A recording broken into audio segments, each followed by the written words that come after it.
کر رہے ہیں وہ ہم سے 1000 لاکھ گنا بہتر ہے. یہ میں نہیں کہہ رہا، یہ قرآن کہتا ہے. قرآن کیا کہتا ہے؟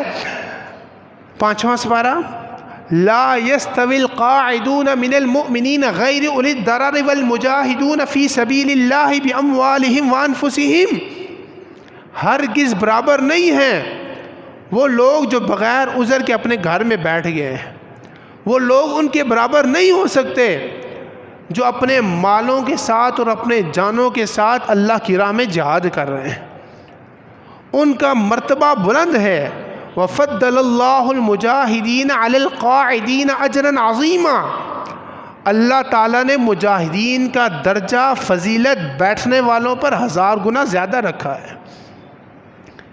درجات منہ ومغفرہ، ان کے لیے درجے بھی ہیں، ان کے لیے مغفرت بھی ہے. ہمارے لیے کیا ہے؟ ہم تو ہاتھ پر ہاتھ دڑے بیٹھے، ایک ہاتھ میں کوک پی رہے ہیں، دوسرے ہاتھ میں KFC کا برگر اٹھایا ہوا ہے. ہم تو اس طرح بھی اپنے مسلمان بھائیوں کا قتل کر رہے ہیں. تو جو مجاہد اللہ کی راہ میں جہاد کر رہا ہے وہ اور جو گھر میں بیٹھا ہوا ہے وہ برابر ہو سکتا نہیں ہے. جو اللہ کی راہ میں جہاد کر رہا ہے اس کا درجہ بہت بلند ہے. کتنا بلند ہے؟ اتنا بلند ہے کہ قرآن کریم سورہ توبہ اٹھائیں. اللہ فرماتا ہے کہ وہ لوگ ان لوگوں کے مناسب نہیں تھا. وَمِنْ أَهْلِ الْمَدِينَةِ مَرَضُوا عَلَى النِّفَاقِ. آگے جا کے اللہ فرماتا ہے وَمِنْ مَنْ حَوْلَكُمْ مِنَ الْأَعْرَابِ مُنَافِقُونَ وَمِنْ أَهْلِ الْمَدِينَةِ مَرَضُوا عَلَى النِّفَاقِ. اپنے گھر میں آنا ہمارے مقدر میں فرمایا. اللہ کے حضور دعا ہے اللہ ہمارا مل بیٹھنا اپنی برگاہ میں قبول و منظور فرمائے. جو کچھ حق سچ قرآن حدیث کے مطابق بیان کیا جائے گا اس پہ ہم ساروں کا عمل پیرا ہونے کی توفیق عطا فرمائے. آیت مبارکہ آپ کی گوش گزار کی آج سے کچھ دن قبل یہ آیت پاک ہر پاکستانی چاہے وہ مرد ہو یا عورت ہو، بچہ ہو یا بوڑھا ہو، تقریباً ہر ایک نے اس آیت پاک کو اپنے سٹیٹس کا زینت بنایا ہوا تھا کہ بے شک اللہ پسند کرتا ہے ان لوگوں کو یقاتلون فی سبیلہ صفا، جو اللہ کی راہ میں قتال کرتے ہیں، جہاد کرتے ہیں، جنگ کرتے ہیں. صفا، صف بنا کر. کیسی صف؟ کأنہم بنیان مرصوص، گویا کہ وہ صف سیسا پلائی ہوئی دیوار ہے.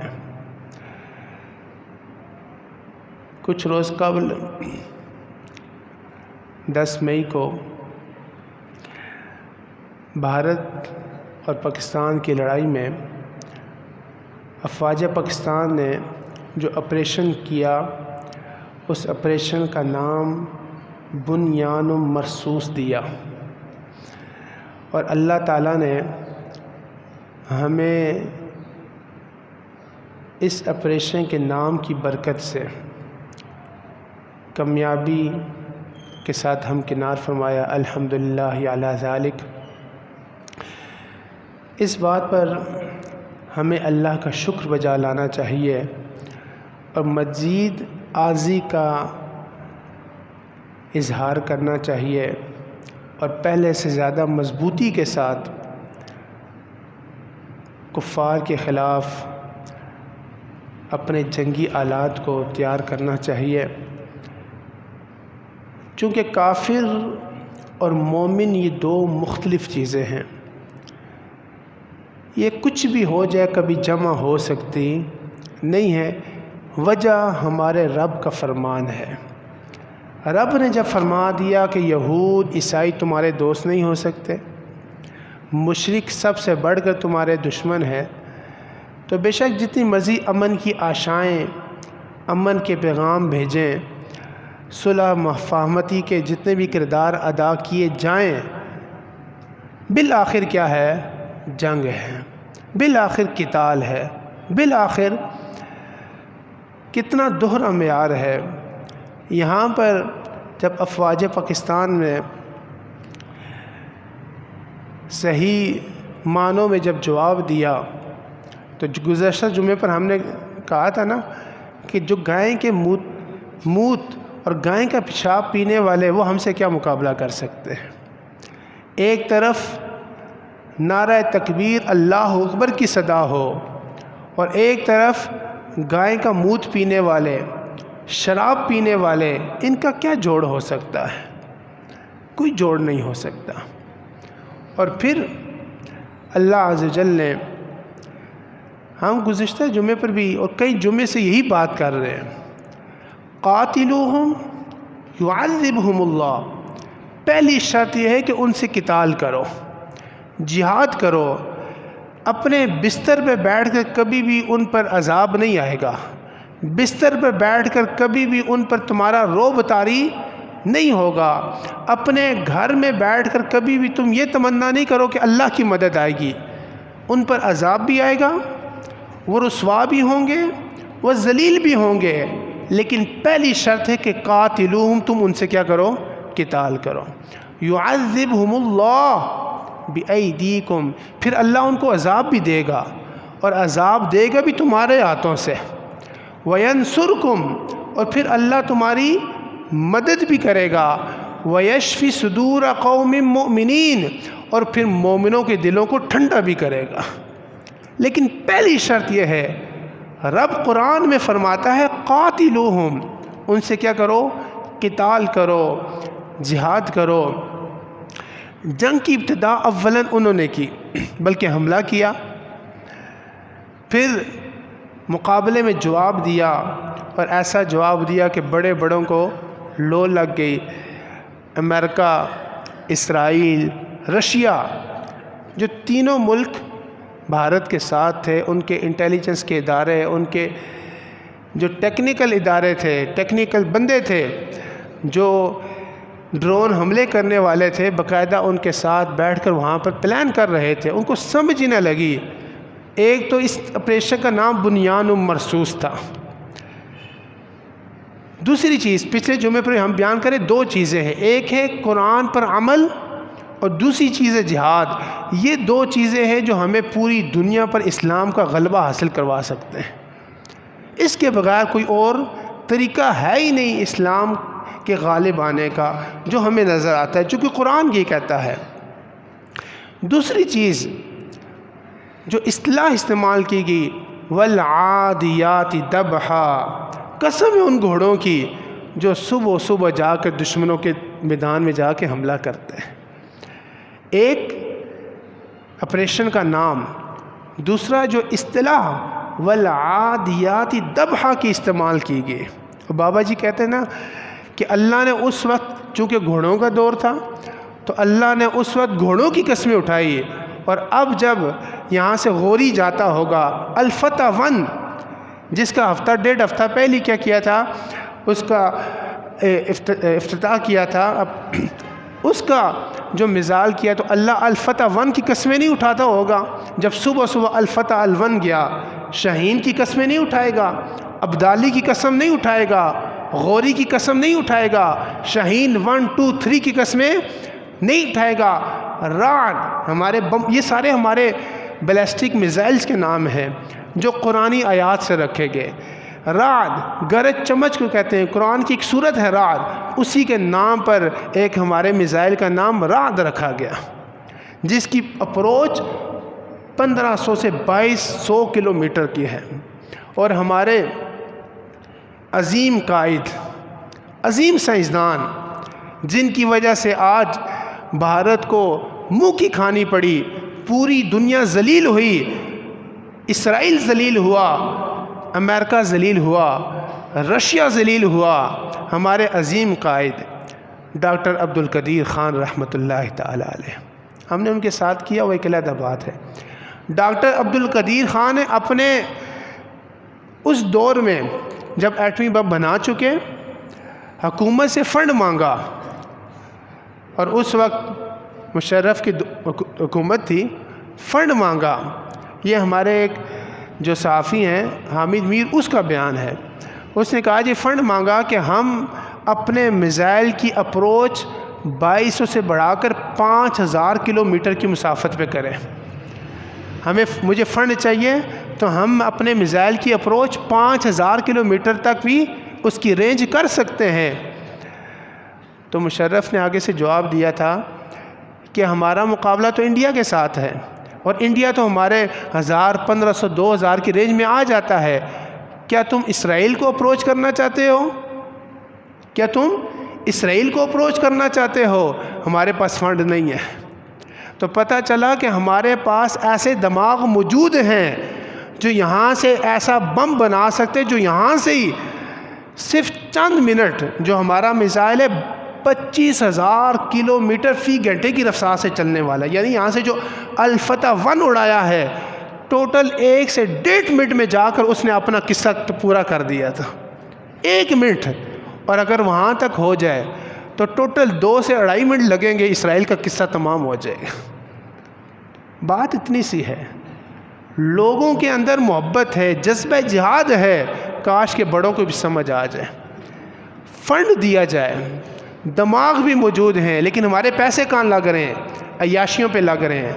ابھی وہ ڈونلڈ ٹرمپ، اس کا دورہ تھا سعودیہ کا، تو اسرائیل، مجھے افسوس اس بات پہ ہوتا ہے کہ قرآن سمجھنے والے، قرآن پڑھنے والے ایسے بیان کیسے دے سکتے ہیں کہ وہاں کے علماء کہتے ہیں کہ ڈونلڈ ٹرمپ کا جو دورہ ہے ہمارے لیے رحمت ہے۔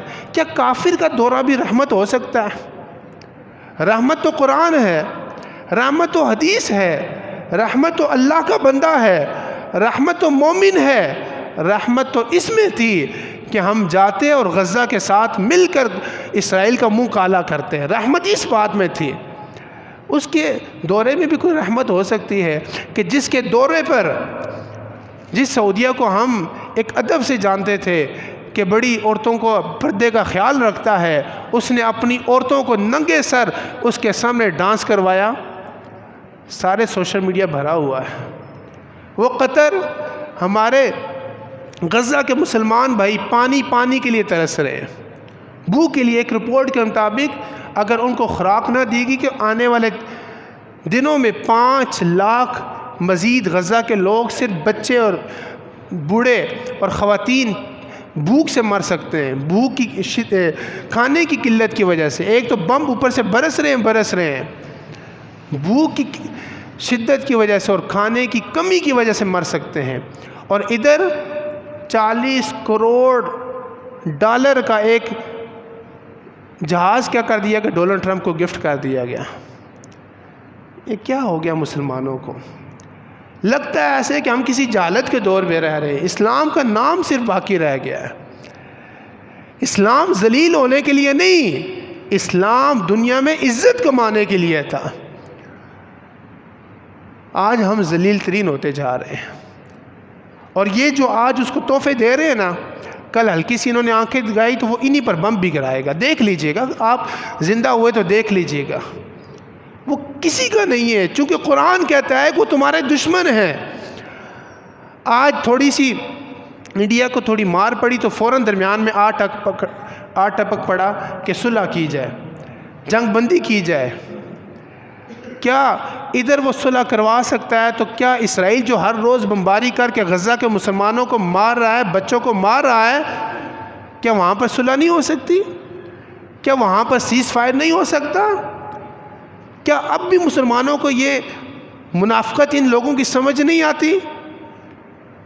کیا ہمیں اب بھی سمجھ نہیں آتی؟ یاد رکھیں، جنت، ہم یہ سمجھتے ہیں کہ ہم جو مرضی کرتے ہیں جنت ہماری، ہم جنت کے ٹھیکیدار ہیں۔ یاد رکھیں، نہیں، جنت سوکھی نہیں ہے، جنت تلواروں کے سائے کے نیچے ہے۔ آقا کریم صلی اللہ علیہ وسلم نے، یاد رکھیں، لازمی نہیں، اب ظاہری بات ہے ہم وہاں پر جا کے جہاد نہیں کر سکتے۔ اور یاد رکھیں، قرآن کے حدیث پاک میں آتا ہے، اللہ کے حبیب صلی اللہ علیہ وسلم نے ارشاد فرمایا، آج وہ لوگ جو جہاد کر رہے ہیں، حماس کے تھوڑے ہیں، القسام بریگیڈ کے تھوڑے ہیں، لیکن اس کے باوجود اسرائیل کے ساتھ جہاد کر رہے ہیں۔ یمن کے ہمارے مجاہد تھوڑے ہیں، اسباب آلات کم ہیں، ان کے پاس اس طرح کے میزائل نہیں ہیں، ایئر فورس نہیں ہے، لیکن پھر بھی پوری دنیا کے کافروں کا وہ مقابلہ کر رہے ہیں، وہ ہم سے 1000 لاکھ گنا بہتر ہیں۔ یہ میں نہیں کہہ رہا، یہ قرآن کہتا ہے۔ قرآن کیا کہتا ہے؟ 5واں سپارہ، لا يستوي القاعدون من المؤمنین غیر اولی الضرر والمجاہدون فی سبیل اللہ باموالہم وانفسہم، ہرگز برابر نہیں ہیں وہ لوگ جو بغیر عذر کے اپنے گھر میں بیٹھ گئے ہیں، وہ لوگ ان کے برابر نہیں ہو سکتے جو اپنے مالوں کے ساتھ اور اپنے جانوں کے ساتھ اللہ کی راہ میں جہاد کر رہے ہیں، ان کا مرتبہ بلند ہے۔ وَفَضَّلَ اللَّهُ الْمُجَاهِدِينَ عَلَى الْقَاعِدِينَ أَجْرًا عَظِيمًا، اللہ تعالیٰ نے مجاہدین کا درجہ فضیلت بیٹھنے والوں پر 1000 گنا زیادہ رکھا ہے۔ درجات منہ ومغفرہ، ان کے لیے درجے بھی ہیں، ان کے لیے مغفرت بھی ہے۔ ہمارے لیے کیا ہے؟ ہم تو ہاتھ پر ہاتھ دڑے بیٹھے، ایک ہاتھ میں کوک پی رہے ہیں، دوسرے ہاتھ میں KFC کا برگر اٹھایا ہوا ہے۔ ہم تو اس طرح بھی اپنے مسلمان بھائیوں کا قتل کر رہے ہیں۔ تو جو مجاہد اللہ کی راہ میں جہاد کر رہا ہے وہ اور جو گھر میں بیٹھا ہوا ہے وہ برابر ہو سکتا نہیں ہے۔ جو اللہ کی راہ میں جہاد کر رہا ہے اس کا درجہ بہت بلند ہے۔ کتنا بلند ہے؟ اتنا بلند ہے کہ قرآن کریم سورہ توبہ اٹھائیں، اللہ فرماتا ہے کہ وہ لوگ ان لوگوں کے مناسب نہیں تھا۔ وَمِنْ أَهْلِ الْمَدِينَةِ مَرَضُوا عَلَى النِّفَاقِ، آگے جا کے اللہ فرماتا ہے وَمِنْ مَنْ حَوْلَكُمْ مِنَ الْأَعْرَابِ مُنَافِقُونَ وَمِنْ أَهْلِ الْمَدِينَةِ مَرَضُوا عَلَى النِّفَاقِ، اور پھر آگے جا کے اللہ ارشاد فرماتا ہے کہ جو لوگ اللہ کی راہ میں جہاد کرتے ہیں اور اس جہاد کے دوران ظمأوں پیاس کاٹتے ہیں، پیاس کی شدت کو برداشت کرتے ہیں، بھوک برداشت کرتے ہیں، تکلیف برداشت کرتے ہیں، اور جو ان کے جہاد کرنے کی وجہ سے کافروں کو غصہ آتا ہے، وہ جو کافروں کا نقصان کرتے ہیں، جو اللہ کی راہ میں تھوڑا یا زیادہ مال خرچ کرتے ہیں، یا اللہ کی راہ میں جب نکلتے ہیں کوئی ایک قدم اٹھاتا ہے، ایک وادی عبور کرتا ہے، اللہ تعالیٰ اس کے ہر عمل پر اس کو اجر و ثواب عطا فرماتا ہے۔ اس کا چلنا اللہ کی برگاہ میں عبادت، اس کی بھوک اللہ کی برگاہ میں عبادت، اس کا پیاس برداشت کرنا اللہ کی راہ میں عبادت۔ اور ہے کوئی ایسی عبادت جس کی اتنی فضیلت ہو؟ یہ وہ فضیلتیں ہیں جن کا ذکر رب قرآن میں فرماتا ہے۔ طارق بن زیاد 1700 مجاہدین کو لے کر دریا عبور کر دیا، کشتیوں پر گئے، جب دریا عبور کر دیا کشتیاں جلا دی اور اپنے سپاہیوں کو کہا آگے بھی موت ہے، پیچھے بھی موت ہے، آگے 10,000 کا لشکر ہے کافروں کا، پیچھے بھی موت ہے چونکہ واپس جانے کے لیے کشتیاں میں نے جلا دی ہیں، پیچھے حرام کی موت ہے، آگے حلال کی موت ہے۔ موت پیچھے بھی ہے، موت آگے بھی ہے، آگے عزت کی موت ہے، آگے کی موت میں رب کی رضا ہے، پیچھے کی موت حرام ہے، رب کی ناراضگی ہے، مرضی اب تمہاری ہے۔ کرنا کیا ہے؟ کہا کہ ہم اللہ کی راہ میں جہاد کریں گے، اور پھر مسلمانوں کو وہاں پر فتح ملی۔ مسلمان جب اللہ پہ بھروسہ کرتا تھا تو اس طرح مسلمانوں کو کافروں پر غلبہ اور حاصل ہوتی، وہ یورپ جس کو اس طرح فتح کیا گیا۔ اللہ کے حبیب صلی اللہ علیہ وسلم ارشاد فرماتے ہیں مثل المجاہد فی سبیل اللہ کمثل الصائم القائم، اللہ کی راہ میں جہاد کرنے والے کی مثال اس طرح ہے جیسا کہ وہ روزہ دار جو دن کو روزہ رکھتا ہے، رات کو کھڑا ہو کر اللہ کی عبادت کرتا ہے، اور روزہ رکھنے اور عبادت کرنے کی وجہ سے تھکتا نہیں ہے۔ فرمایا مومن مجاہد کی مثال اسی صائم قائم کی طرح ہے، جتنا اجر و ثواب اس کو ملتا ہے اس سے بڑھ کر اجر و ثواب اس مومن مجاہد کو ملتا ہے۔ اور ایک اور روایت میں آتا ہے اللہ کے حبیب صلی اللہ علیہ وسلم نے ارشاد فرمایا من ماتا، جو شخص مر گیا، ولم یغزو ولم یحدث بہ، لیکن مرا اس حالت میں کہ زندگی میں کبھی اس نے جہاد نہیں کیا، مرا اس حالت میں کہ کبھی زندگی میں جہاد کی بات بھی نہیں کی، نہ جہاد کیا نہ جہاد کی بات کی، اللہ کے حبیب نے فرمایا مات علی شعبۃ من نفاق، وہ بندہ منافق کے نفاق کے شعبوں میں سے ایک شعبے پر مرا ہے، یعنی وہ بندہ منافق ہو کے مرا ہے، جو نہ تو اس نے جہاد کیا اور نہ کبھی اس نے جہاد کی بات کی۔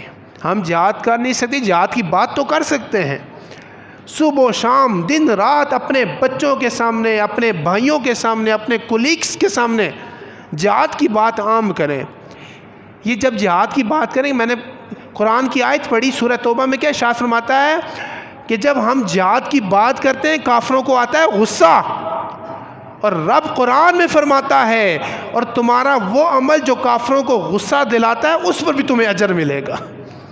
جب ہم جہاد کی بات کریں گے تو ان کو غصہ آئے گا، ہم یہ تو کر سکتے ہیں نا۔ اللہ کے حبیب صلی اللہ علیہ وسلم نے ارشاد فرمایا کہ ایک لمحے بھر کا جہاد، حضور نے فرمایا اغزو فی سبیل اللہ، اللہ کی راہ میں جہاد کرو، فَإِنَّهُ بَابٌ مِّنْ أَبْوَابِ الْجَنَّةِ، کہ جنت کے دروازوں میں سے ایک دروازہ جہاد ہے۔ اللہ کے حبیب فرماتے ہیں کہ جنت کے دروازوں میں سے ایک دروازہ کس کے لیے؟ مجاہدین کے لیے ہے۔ اور اللہ کے حبیب نے فرمایا آج امت مسلمہ پریشان ہے، غم میں ہے، اس غم اور پریشانی کا حل بھی اللہ کے حبیب نے فرمایا یذہب اللہ بہ ہم والغم، جب تم جہاد کرو گے اللہ تعالیٰ تمہاری پریشانیوں کو بھی لے گا، تمہارے غموں کو بھی لے جائے گا۔ آج اگر ہم غم پریشانی سے بچنا چاہتے ہیں ایک ہی حل ہے، اللہ کی راہ میں کیا کریں ہم اس کے علاوہ ہم ذلیل ترین ہوتے رہیں گے۔ اور یاد رکھیں میں نے اس دن بیان کیا تھا، ہم دین کے محتاج ہیں، ہم اللہ کے محتاج ہیں، اللہ یا دین ہمارا محتاج نہیں ہے۔ اگر آج ہم اپنی ذمہ داری نہیں نبھا رہے، اللہ نہ کرے اللہ ہمیں تباہ کر دے اور ہماری جگہ کسی اور کو لے آئے۔ اور ایسا ہوتا رہا ہے، میں نے پہلے کہا تھا بنو عباس کے دور میں ایسا ہوا، جب بنو عباس نے اللہ کی نافرمانیاں کرنی شروع کی، خلیفہ تھے مسلمانوں کے، منگولوں کو ان کے اوپر مسلط کر دیا، ایسا مسلط کیا کہ خلافت بھی کی، اسلام کا نام لینے والا بغداد میں کوئی بندہ نہیں تھا۔ منگولوں نے عباسیوں کی، بنو عباس کی خلافت اور مسلمانوں کی کھوپڑیوں کی پہاڑیاں بنا دی، کچھ سوچ نہیں سکتا تھا وہاں پر اب اسلام کا کوئی نام بھی لے گا۔ اللہ تعالیٰ نے انہی منگولوں میں سے ایک شہزادے نے اسلام قبول کیا اور دوبارہ سے بغداد اسلام کا پرچم لہرا کر اٹھ گیا۔ اگر ہم نہیں کریں گے ہماری جگہ اور لوگ آ جائیں گے، ہم دین کے محتاج ہیں، اللہ ہمارا محتاج ہے۔ آج اٹھو، ایک لمحے کے لیے کم از کم ہم جہاد کریں۔ حضور فرماتے ہیں اغزو فی سبیل اللہ، اللہ کے حبیب صلی اللہ علیہ وسلم نے ارشاد فرمایا اللہ کی راہ میں جہاد کرو، من قاتل فی سبیل اللہ فواق ناقۃ، جس نے اللہ کی راہ میں جہاد کیا، اونٹنی کو دودھ دو، جب اونٹنی کا دودھ دویا جائے، ایک بار دویا جائے، درمیان میں تھوڑی دیر وقفہ کر کے پھر دوسری دفعہ دودھ دویا جاتا ہے، تو دو دفعہ دودھ دونے کے درمیان جو وقفہ ہوتا ہے، اتنے وقفے کی مقدار بھی اگر کسی نے اللہ کی راہ میں جہاد کر لیا، وجبت لہ الجنہ، اس بندے کے لیے اللہ جنت کو واجب کر دے گا۔ اور جہاد تو کرو، اپنے حصے کا کردار تو ہم ادا کریں، جہاد کی بات تو ہم کریں، اپنے بچوں کو جہاد کی تعلیم دیں، تبلیغ دیں، آنے والا دور تب ہمارا ہوگا، وگرنہ تاریخ میں ہمارا نام ذلیل ہو کر لکھا جائے گا، عظیم ہو کر۔ دیکھیں نا 10 مئی کو جو کچھ ہوا، افواج پاکستان کا نام عظیم ترین لوگوں میں لکھا جائے گا کہ دشمنوں کی صفوں میں گھس کر مارا۔ وہ ایک قاری صاحب ہیں علامہ صاحب ہزارے سائڈ کے ہیں، جو ہزارے کے لوگ ان کو جانتے ہیں، مولانا امجد صاحب، وہ اسی زبان میں ہندکوں میں تقریر کرتے ہیں بڑی زبردست مزے کی. وہ کہتے ہیں اساں فوج ایویں گلاں سنانے سے کہ اے پیٹ 80% بجٹ بھی لے جڑے تے سارا اسا بھوکے مر گئے تے سارا کچھ کن جڑے. لیکن اللہ نے قسم ہے جڑا اس دن فوج انڈیا والے نال کیتا کہ نریندر مودی دا مودر کٹ چھوڑیا، یعنی وہ اپنی زبان میں کہہ رہے تھے. تو میں ہوں اگلے 100 سال پاویں بے شک اور کھاؤ. بات یہ ہے کہ جب آپ جس مقصد کے لیے فنڈ لے رہے ہیں، آپ جس مقصد کے لیے وہ مقصد پورا کریں، آپ ہمارے آنکھوں کے تارے بن جائیں گے. ہمارا مسلک، ہمارا دین قرآن حدیث ہے. جو قرآن حدیث کو فالو کرے گا، جو قرآن حدیث کو فالو کرے گا، اس کی پیروی کرے گا، وہ ہمارے سر کا تاج ہے. اور جو قرآن حدیث کو فالو نہیں کرے گا، اس کے ساتھ ہمارا تعلق ہو سکتا نہیں ہے. باتیں بہت ساری ہے. جہاد کے موضوع پر پچھلے 5-6-7 جمعوں سے جہاد کا موضوع ہے، اور یہ ویسی نہیں ہے. ہر جمعے پر مزید کچھ نئی باتیں ہیں. یہ سارا قرآن حدیث جہاد کے موضوع سے بھرا ہوا ہے. ہمیں جہاد سے دور کیا گیا ہے. جہاد کی باتوں سے آج کوئی جہاد کا نام لے وہ ٹیررسٹ بن جاتا ہے، دہشت گرد بن جاتا ہے. اگر یہ بات ہے تو پھر قرآن میں تو جہاد کی بڑی باتیں ہیں، پھر احادیث میں تو جہاد کی بڑی باتیں ہیں. پھر تو صحابہ ساری زندگی جہاد کرتے رہے، تو اس کا مطلب سارے صحابہ معاذ اللہ دہشت گرد ہیں؟ ایسا نہیں. اسلام پھیلتا ہی کس سے؟ جہاد سے ہے. قرآن کہتا ہے، حدیث کہتی ہے، امت کا اجماع ہے اس بات پر، جہاد کرو. اسلام کو غلبہ جہاد سے ملے گا. اللہ سمجھ کی توفیق عطا فرمائے. وما علیہ الا البلاغ.